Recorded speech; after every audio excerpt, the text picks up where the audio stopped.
Welcome to the November 30th meeting of the Murfreesboro City Council. If you will bow with me, I'll handle the prayer and the pledge.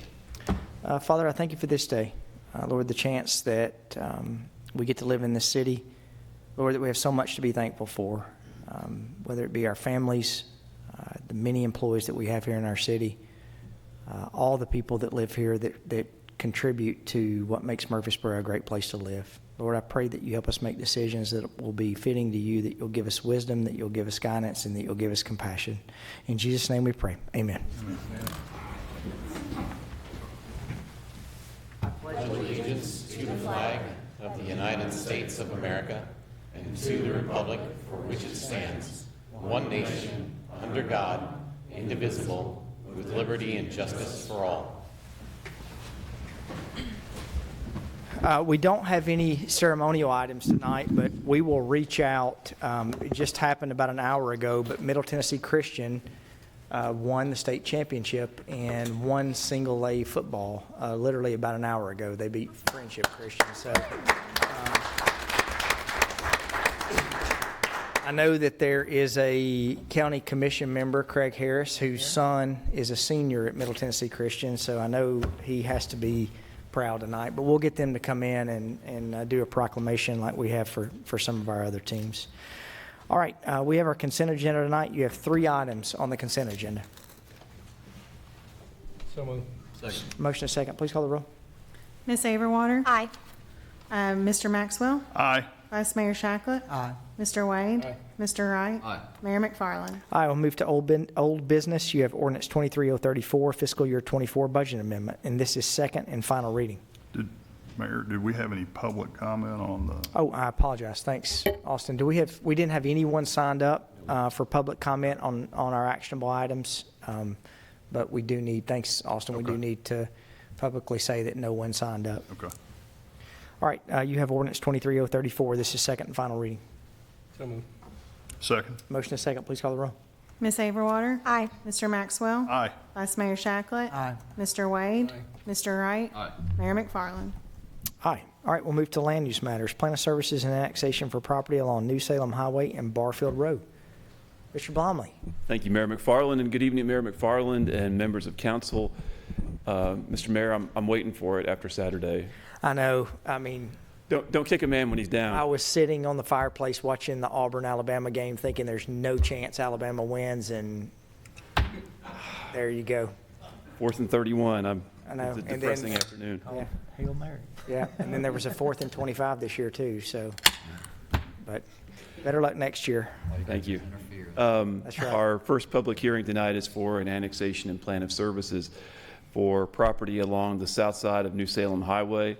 It also includes a small 520-foot linear segment of Barfield Road right-of-way. The request has been made to annex this property by World Outreach Church. Totals about 32 acres.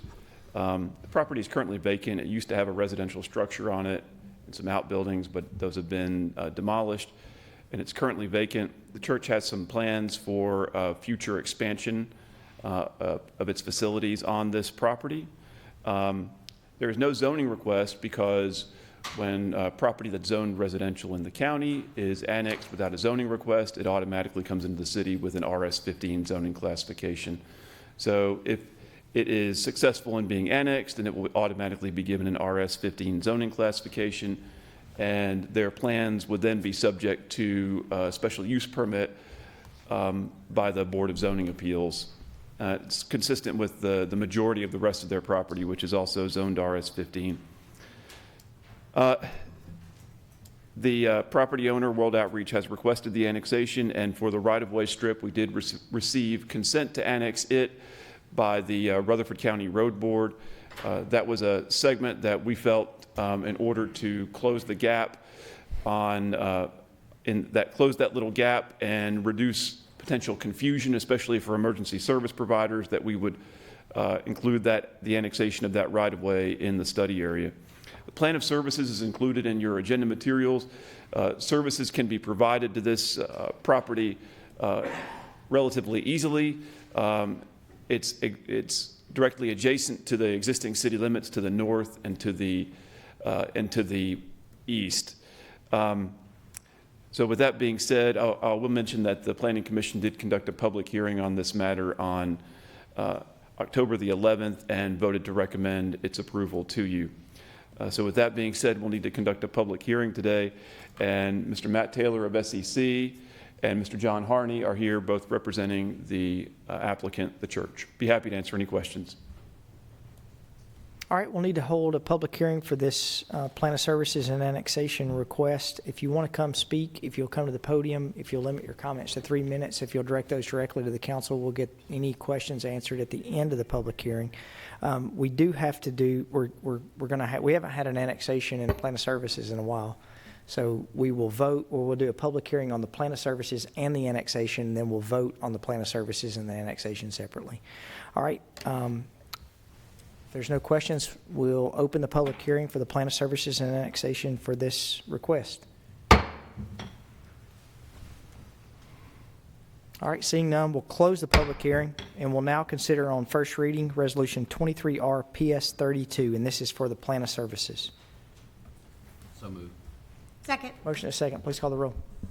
Ms. Averwater, Aye. Mr. Maxwell, Aye. Vice Mayor Shacklet, Aye. Mr. Wade, Mr. Wright, Aye. Mayor McFarland. Aye. We'll now consider the annexation Resolution 23R A 32, and this is first reading. So moved. Second. Motion and a second. Please call the roll. Ms. Averwater, Aye. Mr. Maxwell, Aye. Vice Mayor Shacklet, Aye. Mr. Wade, Mr. Wright, Aye. Mayor McFarland. Aye. All right, we'll move to item 6, amending the PUD zoning for property along Cason Trail. Mr. Blomley.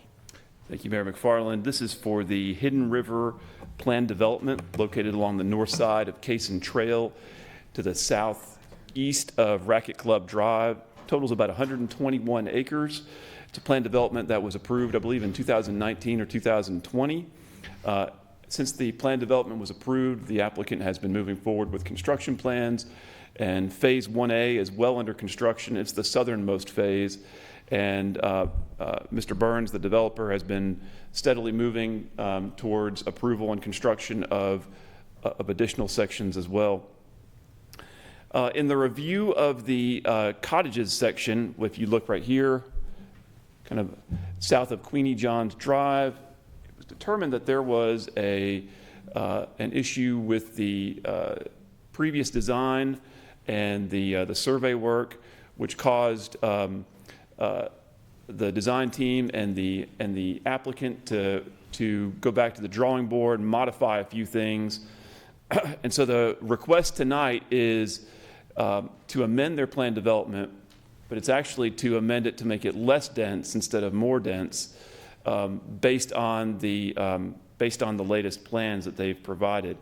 I'll go over the proposed changes, and really after the planning department evaluated, it was determined that while the changes were all relatively minor, including the reduction of the number of units for a decrease in density, all in the aggregate, it was really a significant enough change to warrant going back through the plan development amendment process.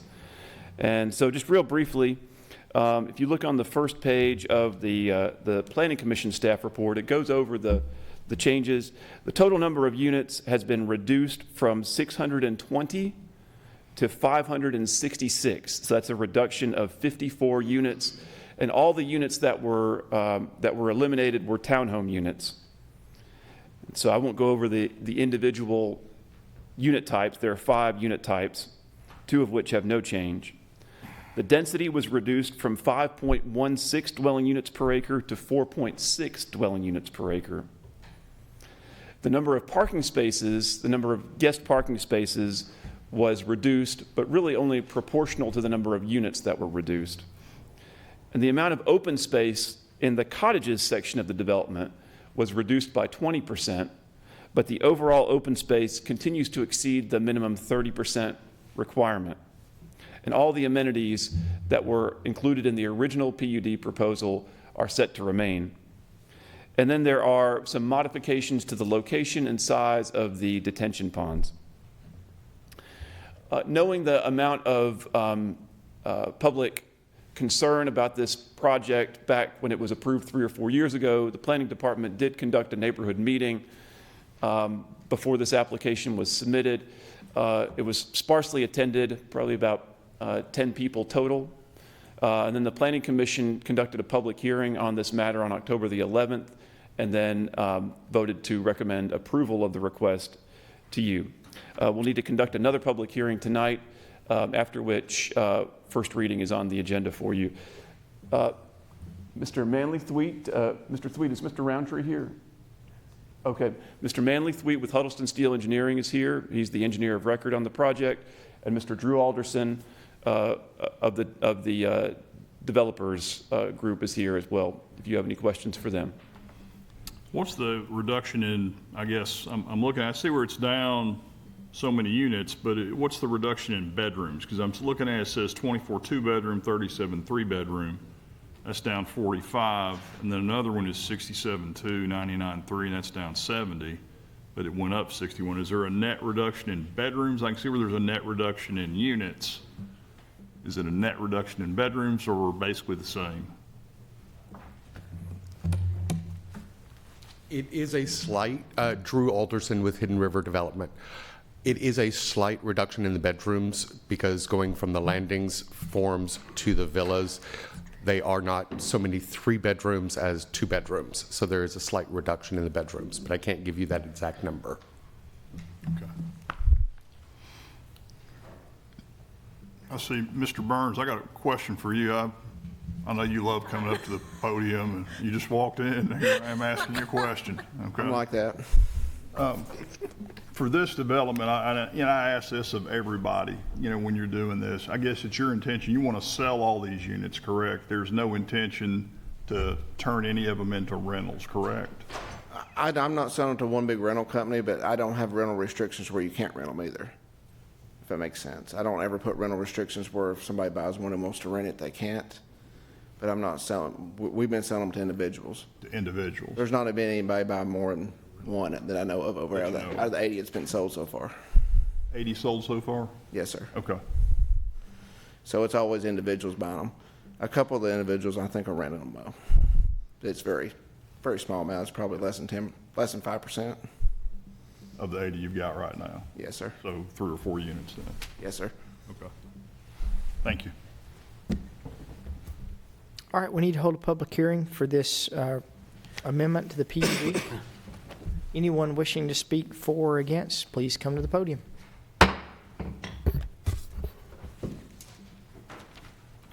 Good evening. Mike Green, 2107 Gaston Court. And to address the gentleman's comments, yes, we fought this for 16 months. And I'm probably the only one here still talking about this. But the reason no one else came is because they realized the futility of trying to stop it. I would like to publicly thank Mr. Shacklett for voting against this 3 years ago, and thank you very much for that.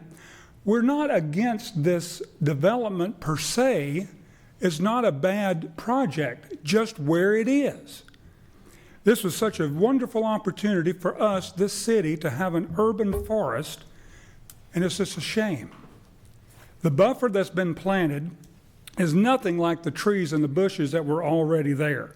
Some of the property lines are completely skin off right up to people's backyards. Matter of fact, people that I've talked to that are still against this but wouldn't come in tonight, knocked down some of their personal trees. I can't believe that all the trees were dead, as was stated in the Planning Commission meeting in October by Mr. Roundtree. Took me over 35 minutes again tonight to get downtown to go 5 miles. The Cason Lane and River Rock intersection is completely out of control. Can we not get the red light there moved back towards the west side back to Cason Lane that would clear up that intersection? I asked the Planning Commission, in October, to whom does the neighborhood reach out to about all the blasting and foundation problems that some of the neighbors have been experiencing? Calls to Mr. Burns' office went unanswered and unreturned. I was told by the Planning Commission that night, and I would like an answer for this, that we needed to contact the Murfreesboro Fire Department. I hope in the future that residents who do all of the driving and dining and tax paying in our town get legitimate representation on our concerns. It seems to me that we're more concerned about approving things than improving things before this type of project is allowed on the busiest side of town. Thank you. Anyone else wishing to speak? All right, seeing none, we'll close the public hearing. We'll consider on first reading ordinance 23 OZ 33. I have one question. This is based on Mr. Green's comments. This is a reduction in units, correct, Mr. Baumley? Yes, sir, a reduction of by 54 units. Okay. I just want to make sure I wasn't missing something, that we were adding units, we're reducing units. No, I know it's unusual for us to be up here talking about a reduction in units, but yes, that is correct. Okay. Okay, thank you. Since my name was mentioned, I believe I better make some comments. One of them is that my chief concern back when this was first brought, not only the density of the development, but the timing of the development with the infrastructure. At that point in time, New Salem was under construction. And we behind the curve with some infrastructure improvements on that side of town. Still are. The connection over the interstate, the additional connection of traffic. We've got a lot to do to relieve some of the pressure that's on that side of town. And we continue to shove more construction into a sausage that is already full. And Mr. Burns, you know I appreciate what you do, and the product that you put on the street and what you've done in the downtown is deserves commendation for that. I appreciate that you've reduced the number in this development. I'm trying to figure out exactly how to vote on this, because it is a concern still that we're putting more development there. But goodness gracious, when did this project first come to us? I believe we first got the application in 19, and I think it made its way through the process by 20. Okay, so it's been 3 years or so. And it's under construction, and Mr. Burns made good on the requirement to have the roadway connection to the Barfield Road extension and have that open before the first unit was completed in Hidden River. Okay. So that relief, I've heard a number of people say that relief has been a great help to the area.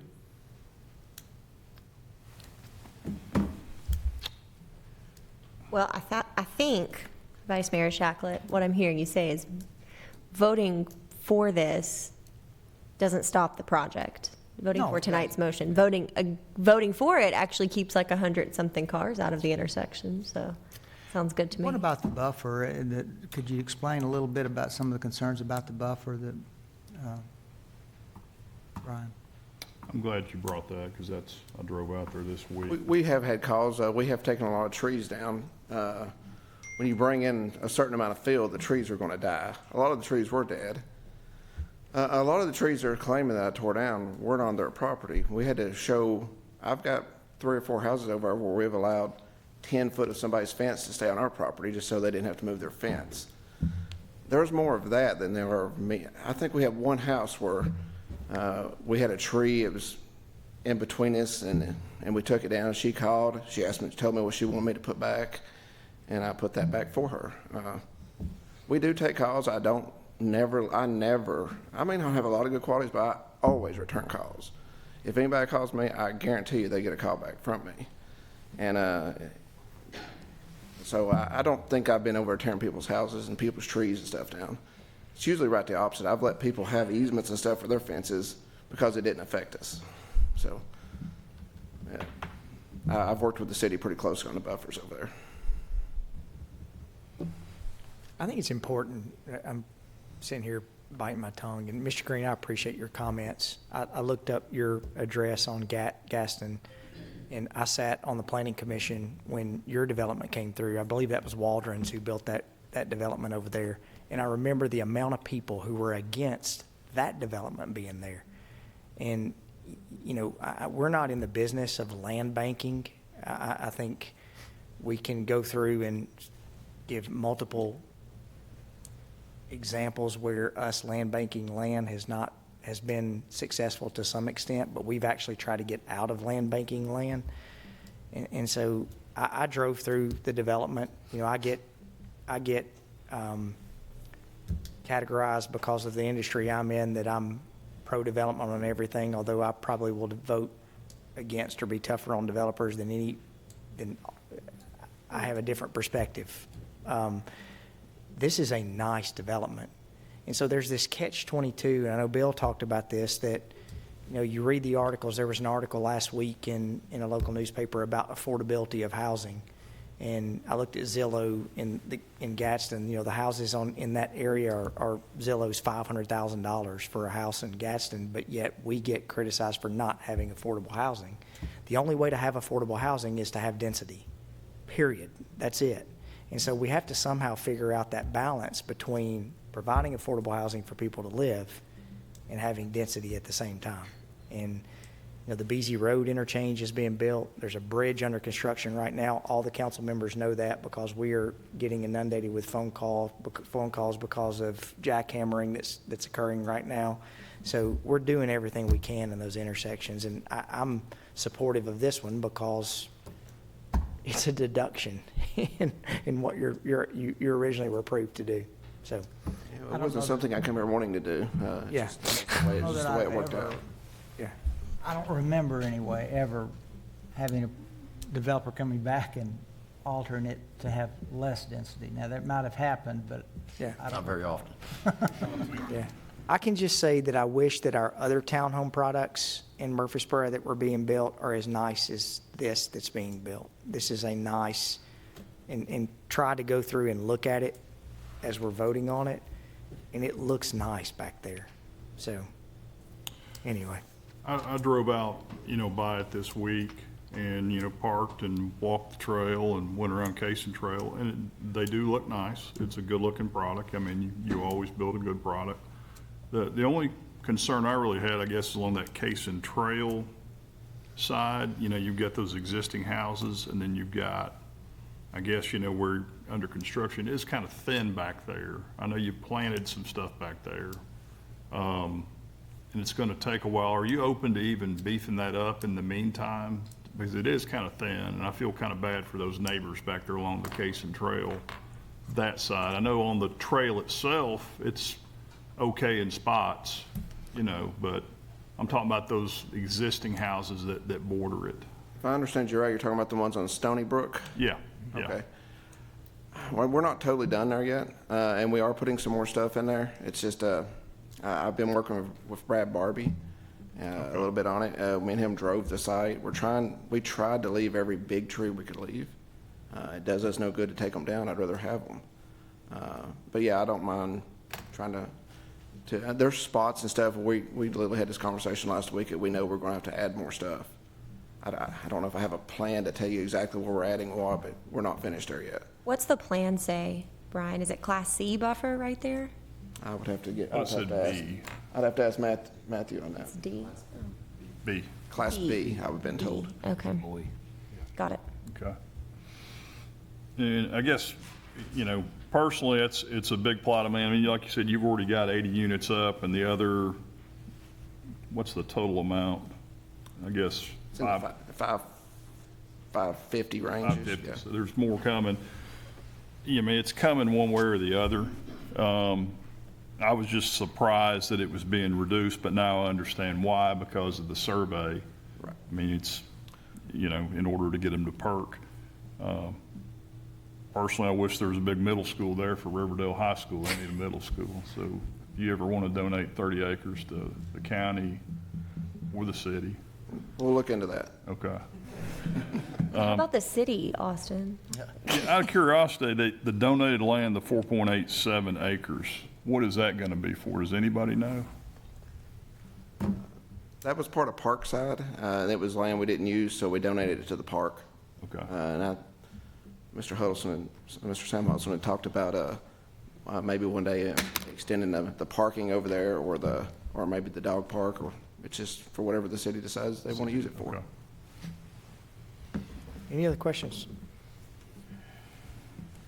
All right, you have this amendment to the PUD zoning request, ordinance 23OZ33 on first reading. So moved. Motion and second, please call the roll. Ms. Averwater? Aye. Mr. Maxwell? Aye. Vice Mayor Shacklet? Aye. Mr. Wade? Aye. Mr. Wright? Aye. Mayor McFarland? Aye. All right, we'll move to item 7, a sewer allocation variance, Jack Burns Drive, Big Blue Marble Academy. Good afternoon, Mayor and members of the City Council. The next item I have before you this afternoon is a request for a sewer allocation variance on behalf of Big Blue Marble Academy. This is a daycare that is proposed to be located on the north side of Jack Burns Drive, just south of Franklin Road. It's a 1.41 acre parcel that's currently zoned commercial highway. Based on its current lot size, it would be allowed 3.5 single-family units of capacity for the property. The approximate usage is 9.85 single-family units. This request before you tonight is for the additional 6.35 units of sewer capacity that they believe they will need for this facility. Our Water Resources Department has confirmed the capacity is available for this request in the area, and the Planning Department also supports the request. I'm available if you have any questions.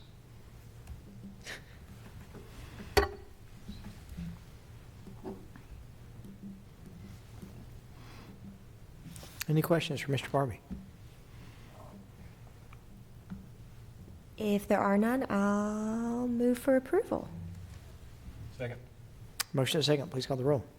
Ms. Averwater? Aye. Mr. Maxwell? Aye. Vice Mayor Shacklet? Aye. Mr. Wade? Aye. Mr. Wright? Aye. Mayor McFarland? Aye. All right, we'll move to item 8, and this is scheduling public hearings. Thank you, Mayor McFarland. Several weeks ago, you scheduled public hearings and annexation and a zoning adjacent to Marymount Springs. You scheduled it for January the 4th. After further review of our holiday schedule, we are recommending that we actually reschedule those 2 public hearings to January the 11th. Be happy to answer any questions. Are you saying we're not meeting on the 4th? I believe that's what I'm being told. What you're being told? Okay. Just curious. Seemed like a good indicator.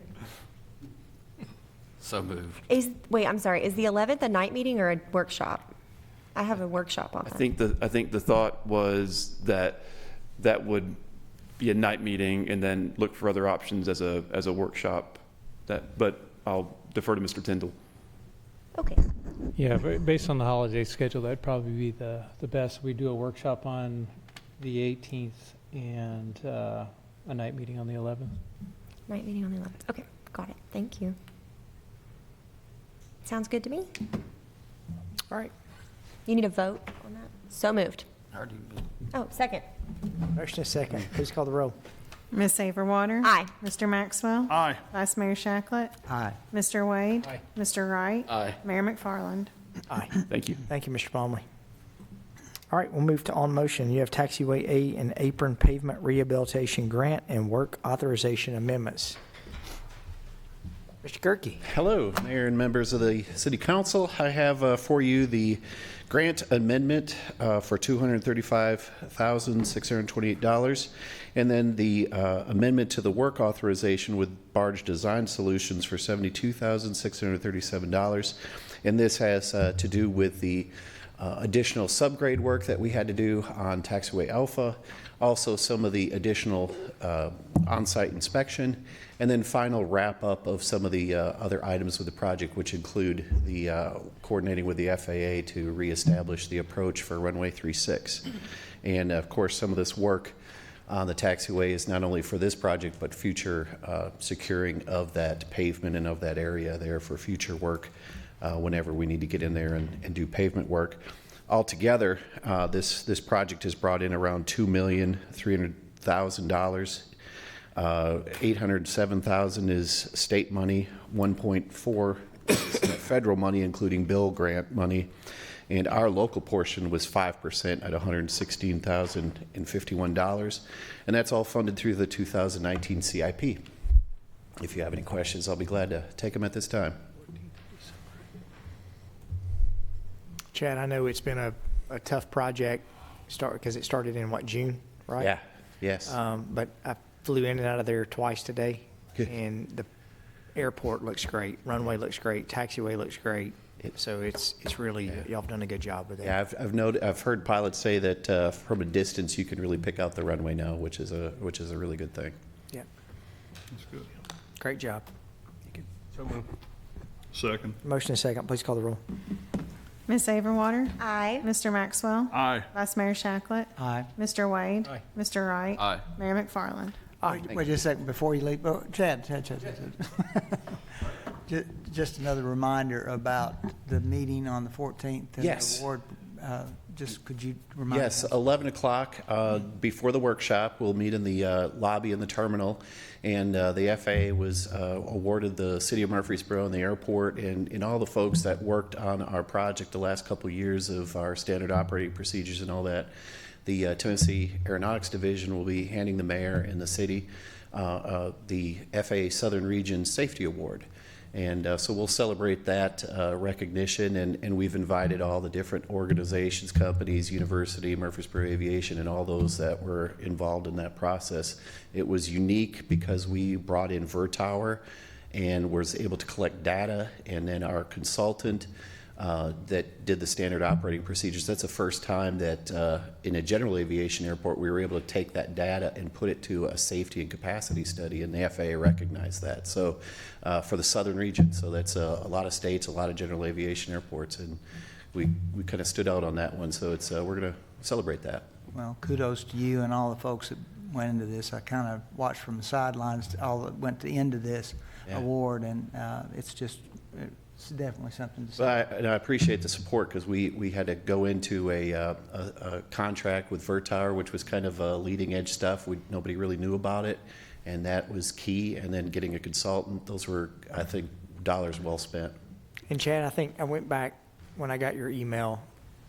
It's been almost 3 years ago in November that this discussion really started. Yeah. And it was at times a very painful discussion. Yeah. But Bill, I think you can agree with this being on the airport commission. I tell people that if you can't get along with Chad Gerke, you might as well just say you don't like Santa Claus.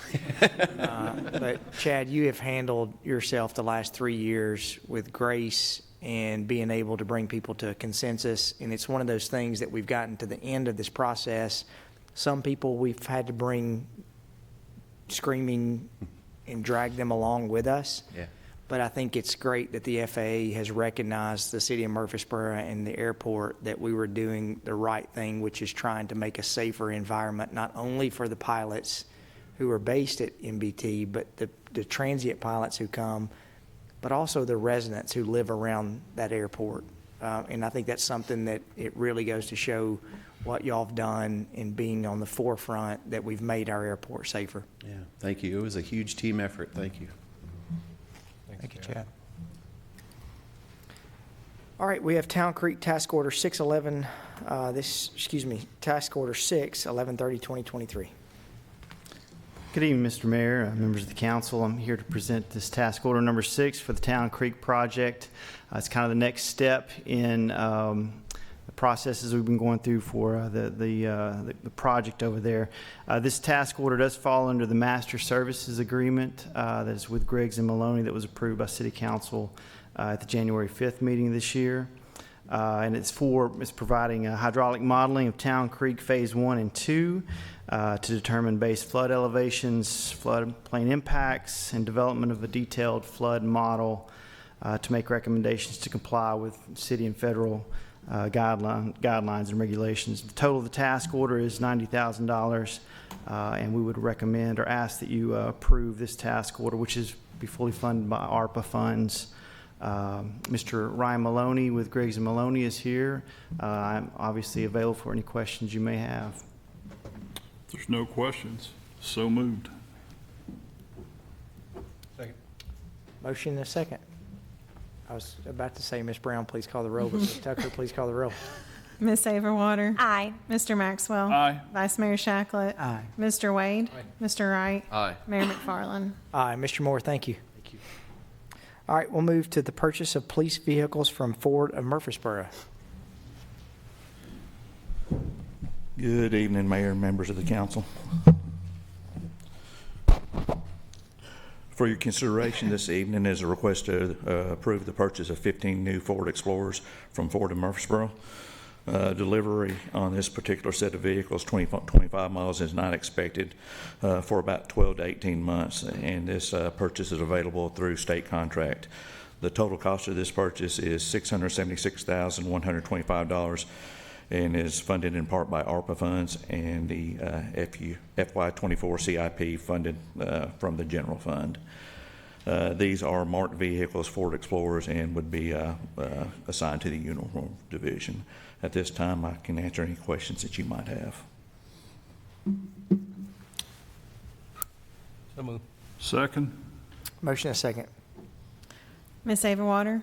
Aye. Mr. Maxwell. Aye. Vice Mayor Shacklet. Aye. Mr. Wade. Aye. Mr. Wright. Aye. Mayor McFarland. Aye. All right, we'll move to purchase of police vehicles from Lonnie Cobb Ford. Yes, sir. For your consideration is a request to approve the purchase of 34 new Ford vehicles from Lonnie Cobb. Delivery on the 2025 Explorers is not expected for about 12 to 18 months. The remaining 11 F-150 trucks and 3 2023 Explorers are, however, available for immediate delivery. These items are available through state contract, and the total cost of this purchase, $1,621,057, is funded in part by the FY21 CIP and the FY24 CIP funded from the general fund. The breakdown on those vehicles is specifically 11 of those vehicles will be Ford F-150 trucks that will go to our CID division. 3 of the 2023 Explorers are assigned for K9 units, and then the 2025 Explorers will go into the general fleet for take-home vehicles. At this time, I can answer any questions you might have. So moved. Second. Motion and a second. Please call the roll. Ms. Saverwater. Aye. Mr. Maxwell. Aye. Vice Mayor Shacklet. Aye. Mr. Wade. Aye. Mr. Wright. Aye. Mayor McFarland. Aye. And lastly is your consideration to approve the purchase of 20 Dodge Chargers, which are available through state contract. The total cost of this purchase is $986,265 and is included in the FY24 CIP funded from the general fund. These vehicles are actually on the ground at the dealership and available for immediate delivery. These would be assigned to our SROs. And their vehicles will be rolled into, their Explorers will be rolled into the fleet for take-home vehicles. At this time, I can answer any questions you may have.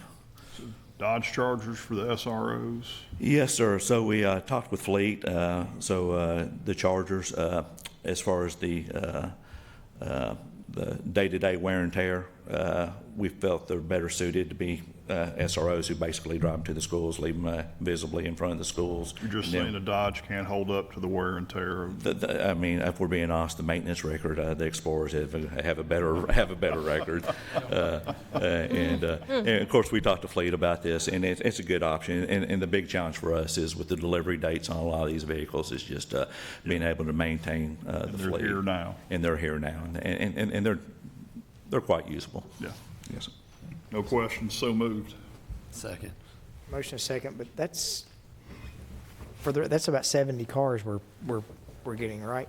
Yes, sir. Yes, sir. Okay. So that's a good thing. Yeah, yes, sir, yes, sir. And I can give you a kind of a quick breakdown of how we're using them, or if you don't need that, that's fine. Oh. Okay. Glad we're getting them. Yeah, me Yes, sir. too. Yes, sir. Well, maybe in 12 to 18 months we can get Yes, sir. 49 of them. So. Yes, sir. Thank you. Motion and a second. Please call the roll. Ms. Saverwater. Aye. Mr. Maxwell. Aye. Vice Mayor Shacklet. Aye. Mr. Wade. Aye. Mr. Wright. Aye. Mayor McFarland. Aye. And for the record, earlier Chief said, I only have 3 things tonight. if you remember the last meeting. Thank you. Yeah.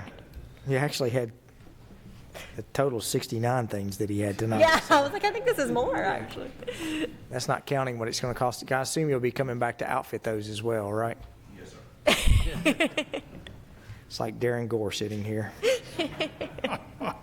Without a slideshow. That's exactly right. All right, we'll move. Chief, you'll never hear, I think, anyone up here arguing about spending money for your force. So, all right, purchase or rollout carts. Russell. Yes, sir. Thank you, Mayor and Council. Good evening. Before you is a request to approve the purchase of 2,808 rollout carts from Re-Rig Pacific Company. We have used Re-Rig since 2017 for these 96-gallon carts. The carts are consistent with the quality and reliability that the citizens have learned to trust.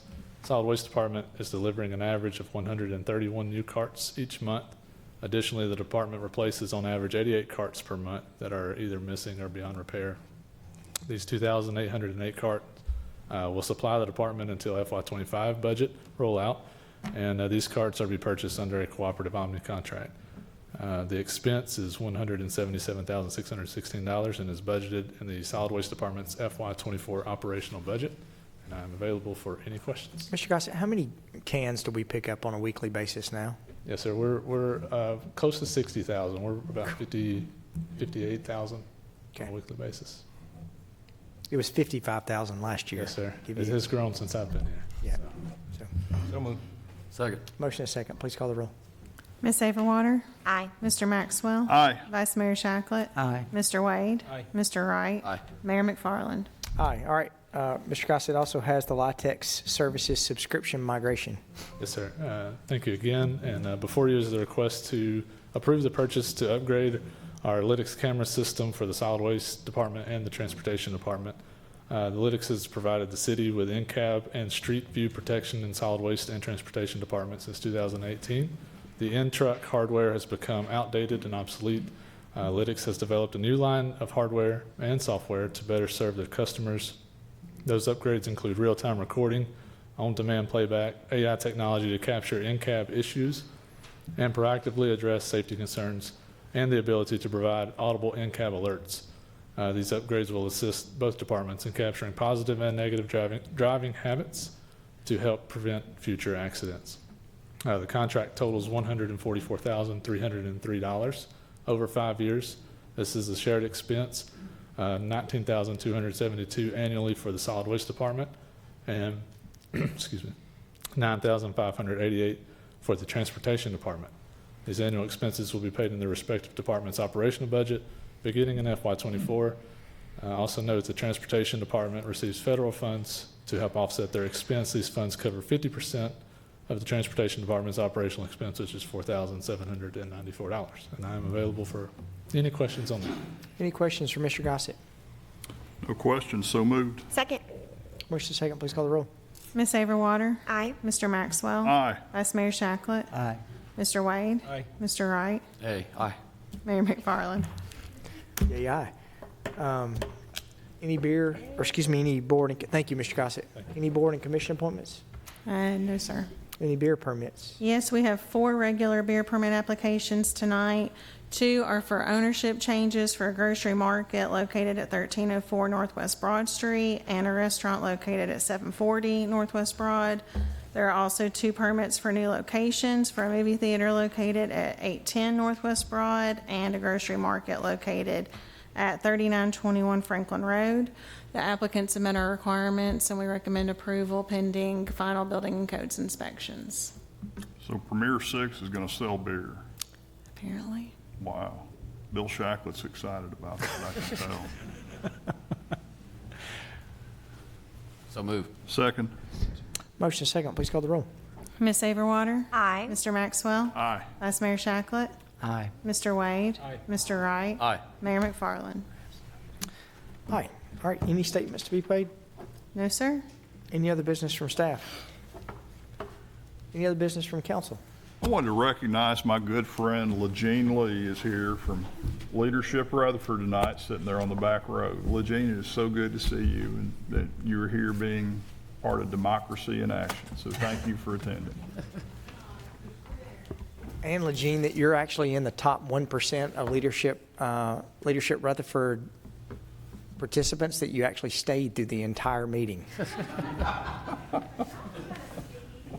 That's right.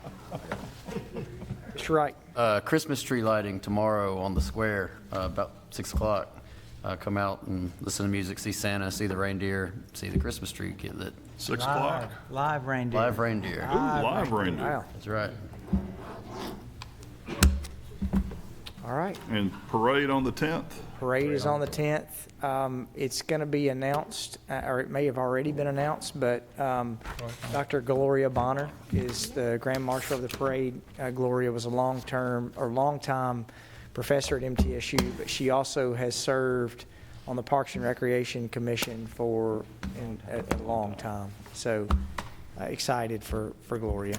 Gloria is an asset to our city.